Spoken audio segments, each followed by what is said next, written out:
는 흩어지느니라. 네, 아멘. 네, 오늘은 욥기서 4장 1절부터 11절까지 말씀으로 조언보다는 공감합시다라고 하는 제목으로 우리가 하나님 말씀 좀 듣기를 원합니다.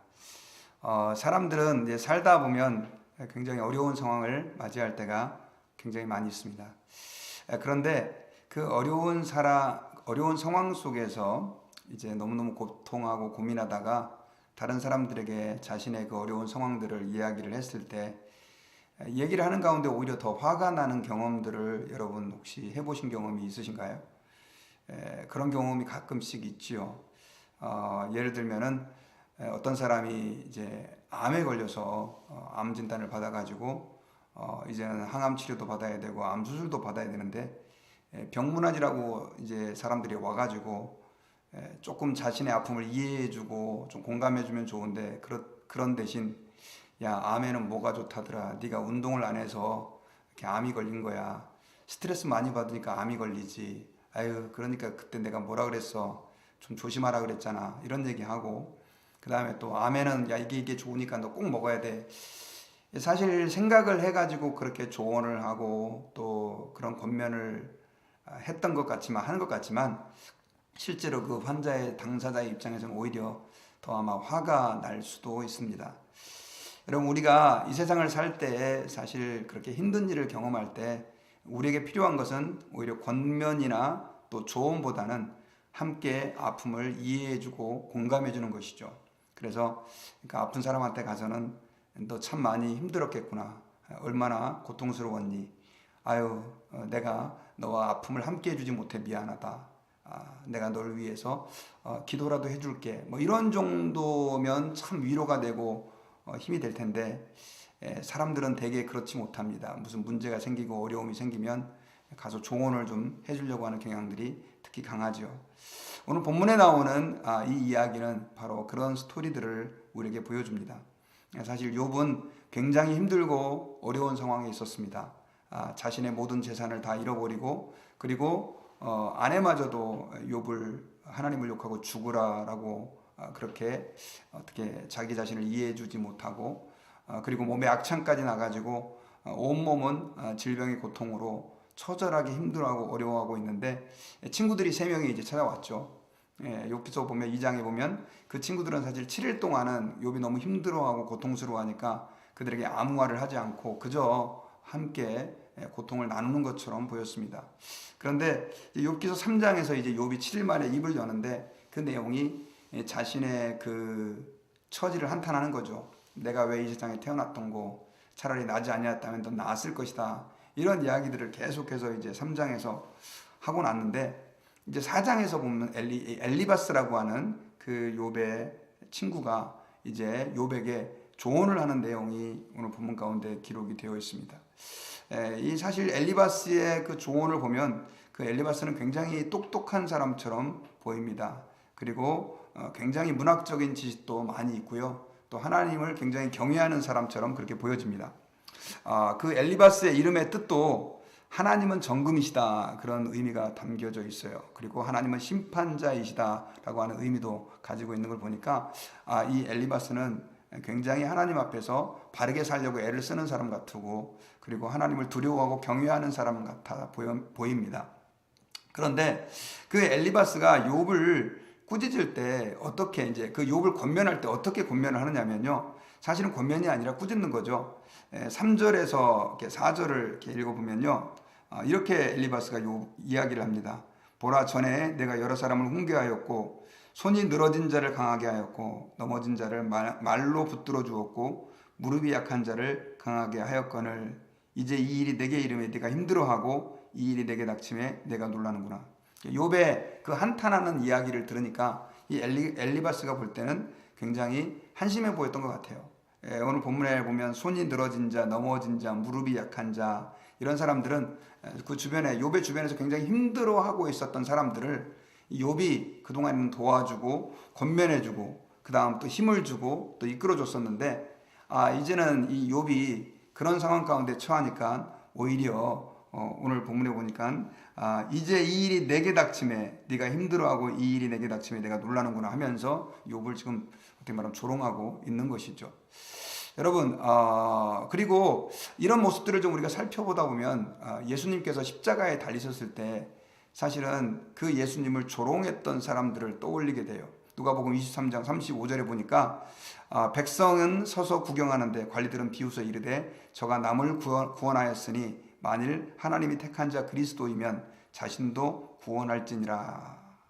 그러니까 이 관리들이 십자가에 매달리신 예수님을 아까 엘리바스가 욥에게 그렇게 조롱하듯이 저가 남은 구원하였으되 자기 자신은 그렇게 하지 못하고 있다. 저 자신을 구원해라 라고 조롱하는 그런 말이 생각날 정도로 엘리바스는 지금 욥을 어떻게 말하면 생각해서 말한다고 생각하지만 결국 조롱하는 표현, 그를 책망하는 표현이 그 안에 담겨져 있는 것이죠. 그리고 7절부터 이제 11절까지 보면 이 엘리바스가 이 욥에게 고난의 이유를 이제 가르쳐 준다고 설명을 하는데 그 내용도 사실은 좀 비뚤어져 있습니다. 7절부터 11절까지 내용 가운데 그 대표적인 구절이 이제 7절인데요. 이 말씀에 보면 4장 7절에 생각하여 보라. 죄 없이 망한 자가 누구인가? 정직한 자의 끊어짐이 어디 있는가? 라고 말하면서 이 엘리바스는 결국 죄 없이 망한 사람은 없고 정직한 사람이 하나님 앞에 징벌을 받는 법이 없다. 네가 지금 하나님 앞에 죄를 지어서 지금 잘못하고 있는 것이니까 회개해야 된다. 그런 식으로 욥의 상황을 전혀 파악하지 못하고 어떻게 말하면 권면과 조언을 하고 있는 것을 우리는 알 수가 있습니다. 여러분, 우리가 이 엘리바스의 조언을 여러분 듣고 생각해 보시면 아마 여러분 같았어도 그 엘리바스의 조언 때문에 좀 화가 나고 답답하고 오히려 마음이 더 상해 버리지 않을까 하는 생각들이 듭니다.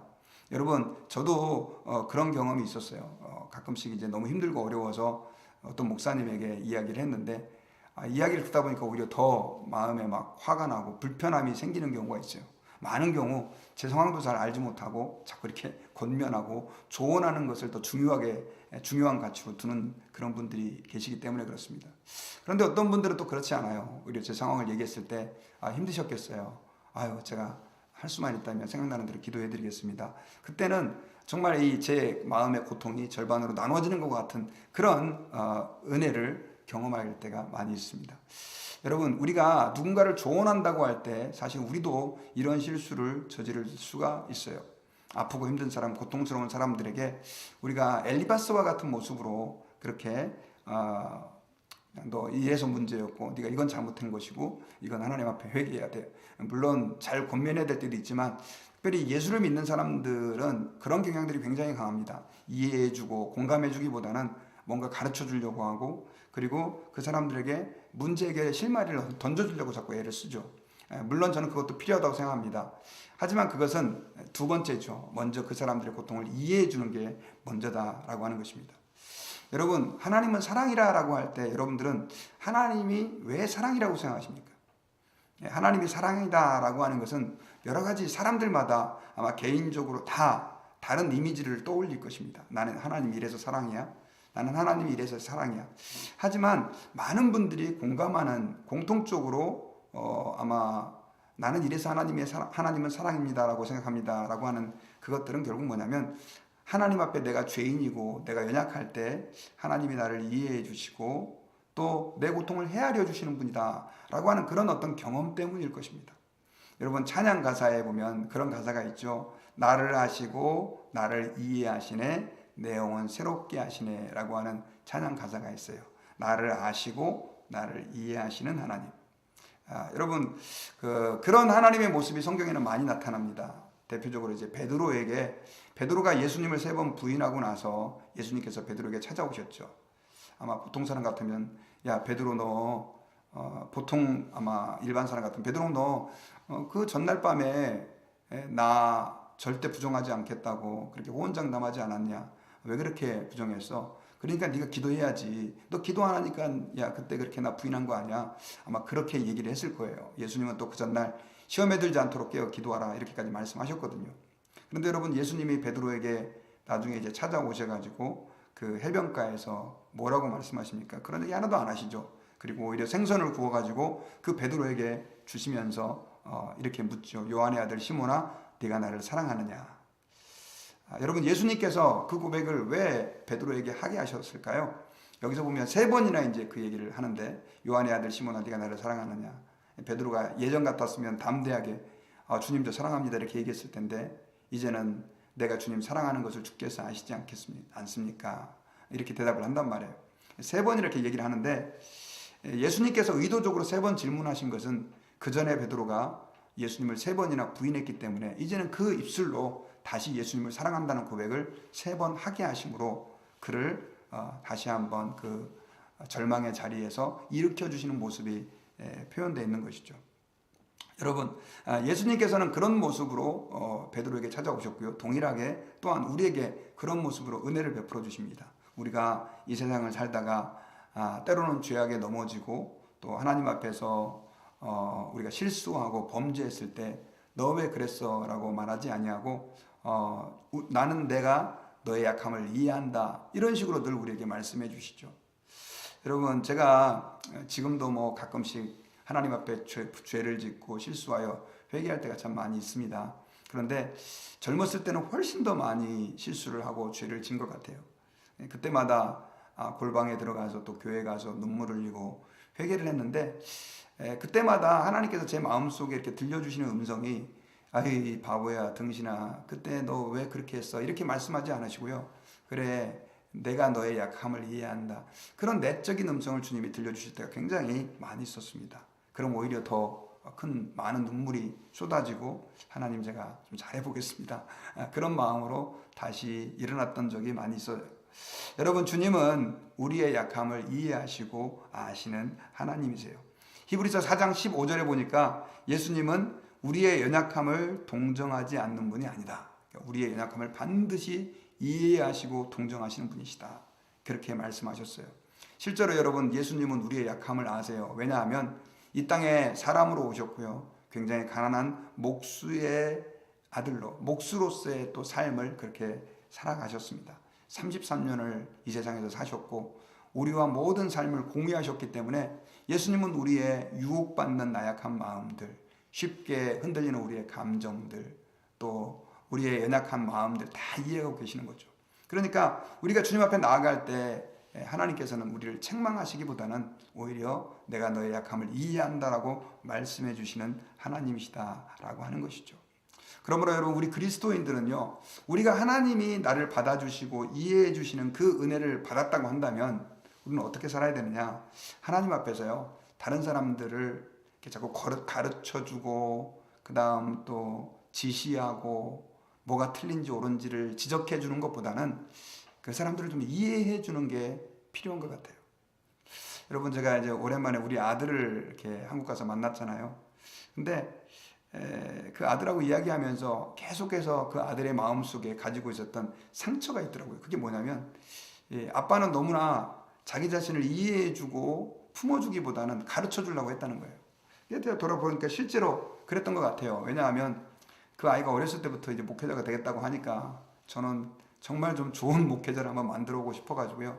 계속해서 그 아이의 인생에 티처 혹은 뭐 코치로 그 아이를 그렇게 좀 키웠던 것 같아요. 저는 또 그것이 부모로서는 옳은 길이라고 생각을 했었어요.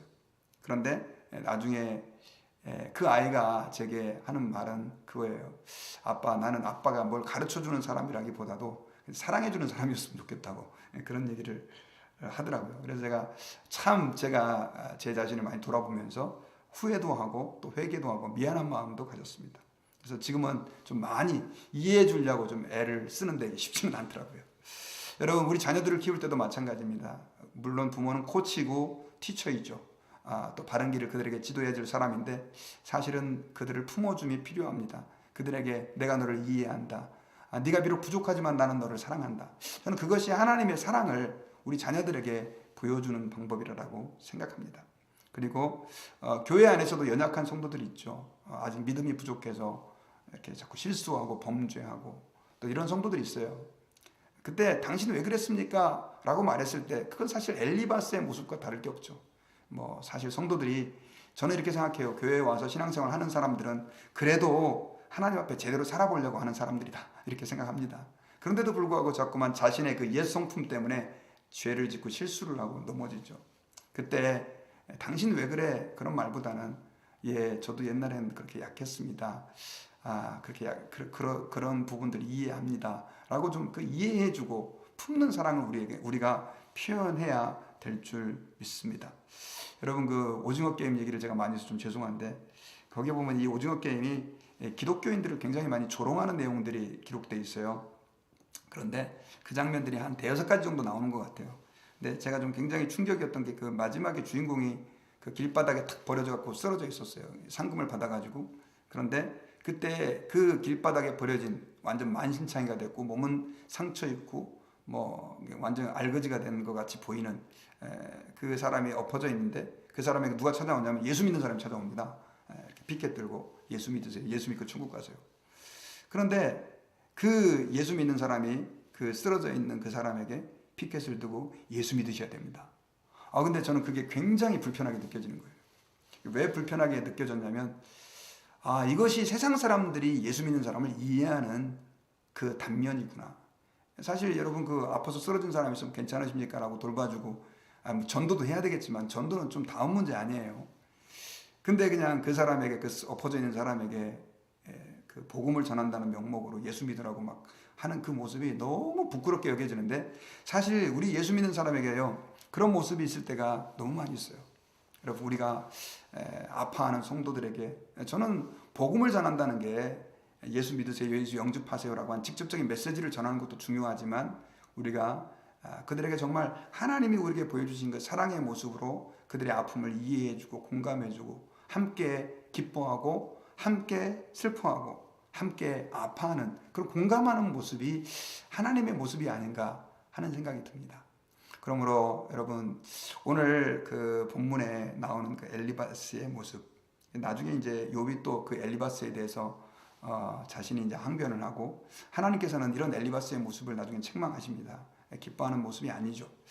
여러분, 우리가 이 본문을 좀 보면서 여기 안에 사실 이 엘리바스의 모습이 또한 우리의 모습이기도 하다는 것을 우리가 좀 기억하고, 하나님, 저희가 먼저 다른 사람들을 이해하고 사랑하고 품을 수 있는 그런 넉넉한 마음, 정말 하나님께서 죄인된 우리를 위하여 독생자 예수님을 보내주신 그 하나님의 마음, 그 마음을 우리에게 좀 심어주시고, 우리 가정 안에 또 정말 우리의 마음을 상하게 하고 또 잘못된 행동을 하는 사람들 있잖아요.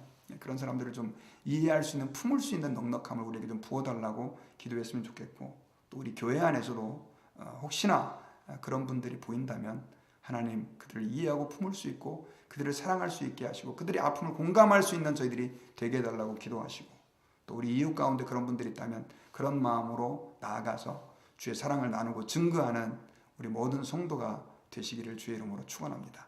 기도하겠습니다. 아버지 하나님, 고맙습니다. 오늘 말씀을 통해서 욥에게 조언을 주고 있는 엘리바스의 모습이 어떤 때는 참 답답하고 안쓰럽고 왜 저래야 하는가 하는 생각이 들 때도 있지만, 주님, 그런 모습이 우리 안에도 있음을 주님 앞에 고백합니다. 다른 사람들의 아픔을 이해하고 그들의 상처를 싸매기보다는 저 사람 왜 저래라고 하는 생각들이 우리의 생각들을 지배할 때가 주님 너무 많습니다. 하나님 아버지, 저희들에게 은혜를 베풀어 주셔서 하나님이 죄인마저도 사랑하시고 하나님이 어디 있냐, 내 주먹을 믿지라고 말하는 사람들조차도 사랑하시는 그 하나님의 넉넉한 마음을 저희들에게 부어주시기를 간절히 기도합니다. 아픔 당하는 성도들, 또 우리의 가정의 가족들, 또 직장의 동료들을 주님의 마음 품고 이해하고 그들과 함께 기뻐하고 함께 슬퍼할 수 있는 공감하는 마음을 저희들에게 부어주심으로 우리의 삶을 통해서 하나님의 사랑이 아름답게 나타날 수 있게 도와주시고, 하나님, 우리가 이 땅 가운데에서 작은 예수가 되어서 주님의 빛을 안 믿는 사람들에게 드러낼 수 있는 저희들이 되게 해 주옵소서. 아직도 저희들에게 모난 성품이 있고 성숙되지 못한 인품들이 있습니다. 이 시간에 성령으로 충만케 하셔서 그 주님의 마음이 저희들의 마음이 될 수 있게 도와주시옵소서. 감사드리며 예수님의 이름으로 기도드리옵나이다. 아멘. 우리 주기도문으로 오늘 새벽 기도회를 마치도록